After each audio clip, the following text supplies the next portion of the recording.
अस्सलाम वालेकुम। रसूलुल्लाह सल्लल्लाहु ताला अलैहि वसल्लम ने इरशाद फरमाया, तुम में से हर एक की दुआ कबूल होती है।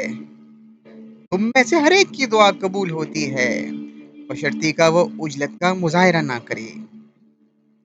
यहाँ उजरत से मुराद ये है कि आदमी कहे कि मैंने अल्लाह से दुआ की थी मगर मेरी दुआ कबूल नहीं हुई। यानी कि अल्लाह ताला हर शख्स की दुआ को सुनता है और हर शख्स की दुआ को कबूल करता है, लेकिन उसका कोई टाइम होता है। यानी कि अगर हम दुआ मांगे फौरन कबूल हो जाए, नहीं। अल्लाह ताला एक मुनासिब वक्त अल्लाह ताला ने मुतय्यन किया है जिसमें उसको दुआ कबूल की जाती है।